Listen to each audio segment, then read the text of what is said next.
Le journal vous est présenté par Lénaïque Monnier. Bonjour Lénaïque. Bonjour Dimitri, bonjour à tous. Europe 1, vous le disiez, à l'heure de la petite balle jaune. Nous sommes cette année encore radio officielle de Roland-Garros et nous comptons bien vous en faire profiter. Et c'est pour ça que nous sommes sur le central ce matin pour vous faire vivre l'ambiance de la porte d'Auteuil, puisque c'est l'heure où l'on balaye les cours, où l'on prépare les vestiaires des joueurs.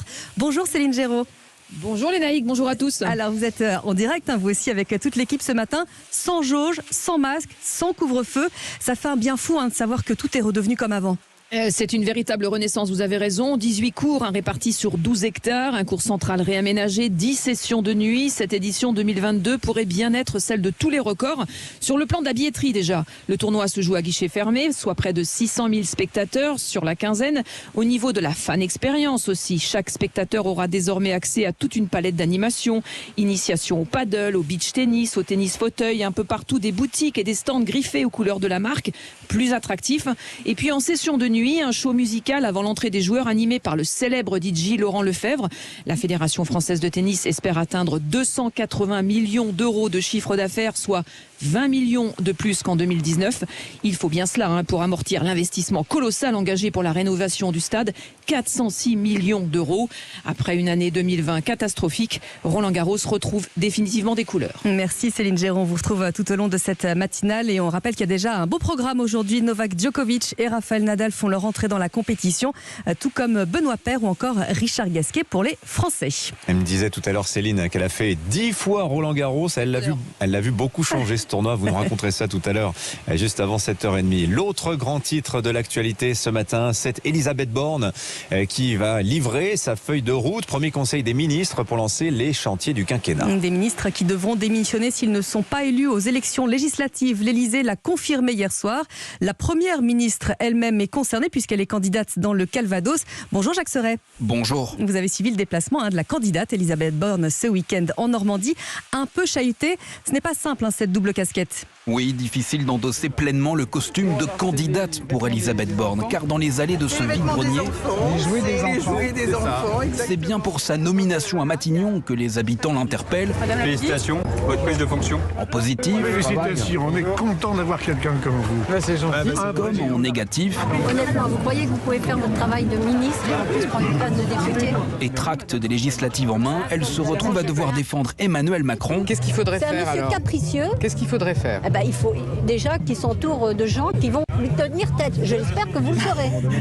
Parce que C'est pas exactement la position que j'envisageais. Il décide des personnes qu'il met comme ministre parce qu'il sait très bien qu'il en fera ce qu'il en voudra. Non, je peux vous assurer que ça s'est pas passé comme ça. On verra. Avant d'être rattrapé par les questions des journalistes sur les accusations de viol visant le ministre Damien Abad. Je n'étais pas au courant. Je vais être très clair, il ne peut y avoir aucune impunité. Je peux vous assurer que s'il y a des nouveaux éléments, si la justice est à nouveau saisie, on tirera toutes les conséquences de sa décision. Début de campagne laborieux pour la candidate Elisabeth Borne, de la difficulté d'être première ministre en même temps. Jacques Serret du service politique d'Europe 1, je rebondis sur ce qu'on vient d'entendre. Cette affaire Abad est une sacrée épine dans le pied de la chef du gouvernement, Alexandre Chauveau. Même si le nouveau ministre des Solidarités réfute les accusations de viol, c'est embarrassant pour la majorité.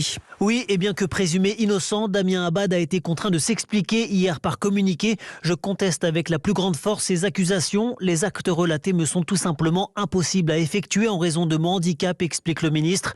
Damien Abad, atteint d'une maladie congénitale qui restreint la mobilité de ses 4 membres, est accusé de viol par 2 femmes. La première raconte avoir eu un trou noir après avoir pris une coupe de champagne avec l'élu. Elle se serait réveillée le lendemain à ses côtés dans une chambre d'hôtel en sous-vêtements avec le sentiment d'avoir été droguée. L'autre jeune femme, une ancienne militante du Nouveau Centre, décrit la contrainte psychologique qu'aurait exercé Damien Abad sur elle. Ces SMS pressants pour obtenir une photo de sa poitrine ainsi qu'une relation sexuelle au cours de laquelle il lui aurait imposé une pénétration anale. Sa plainte, déposée en 2017, a été classée sans suite après confrontation. Interrogée sur le sujet, Elisabeth Borne a indiqué ne pas avoir été au courant, mais la première ministre prévient, si la justice est à nouveau saisie, on en tirera toutes les conséquences. Déclaration qui fragilise un peu plus Damien Abad, alors que le premier conseil des ministres doit se tenir ce matin à 10h. Merci Alexandre Chauveau pour ces précisions. Attention, si vous êtes francilien et que vous prenez les transports en commun, la journée pourrait bien être un peu galère. Les bus et les trams vont tourner au ralenti en raison d'une grève à la RATP. Prévoyez 3 trams sur 5 en en moyenne aux heures de pointe, 2 bus sur 3 avec l'interruption de certaines lignes. Le mouvement durera jusqu'à mercredi. À l'étranger, près de 3 mois après le début de son offensive, la Russie poursuit ses bombardements sur l'est de l'Ukraine. Des combats au jour d'un discours de Volodymyr Zelensky aux élites politiques et économiques mondiales qui sont réunies à Davos. Allez, on passe au sport. Vous entendez derrière moi la pluie tomber de manière soutenue, on va dire, sur le toit du cours Philippe Chatrier. Mais il est question de football. Là. Oui, les supporters parisiens n'en reviennent toujours pas. Mais pourquoi Kylian Mbappé a-t-il décidé de rester au Paris Saint-Germain ? Eh ben ça, on le saura sans doute cet après-midi puisque le crack du foot français donne une conférence de presse. Le joueur a effectivement surpris son monde en prolongeant son contrat. Hier, la presse espagnole ne mâchait pas ses mots. Bonjour Zoé Pallier.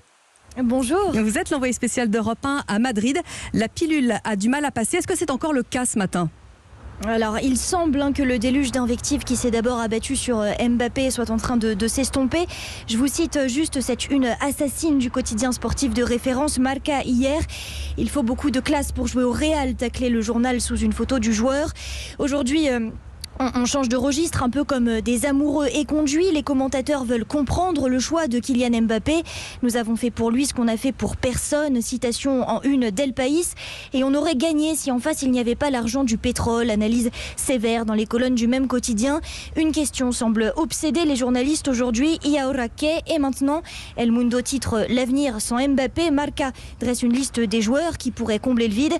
Le jeune Tchouamani de l'AS Monaco ou même Lewandowski, comme pour montrer qu'ils ont déjà tourné la page. Merci Zoé Pallier en direct de Madrid pour Europe 1. Et merci à vous Lénaïque pour votre journal. On va vous retrouver, non, on ne vous retrouve pas à 8h30, ce sera Axel May qui nous fera le journal de Roland Garros où nous nous trouvons sur le cours central. On a plein de choses à vous raconter, notamment à la patronne de la FFT, Amélie Oudéa-Castéra. Vous avez vu qu'elle entre au gouvernement, on en parlera tout à l'heure avec Céline Géraud. Dans un instant sur Europe 1, l'édito international. Alors Vincent Hervouet est au repos cette semaine. À sa place, c'est Isabelle Lasserre du Figaro. Elle nous parlera du retour de la burqa pour les femmes à la télévision afghane. À tout de suite.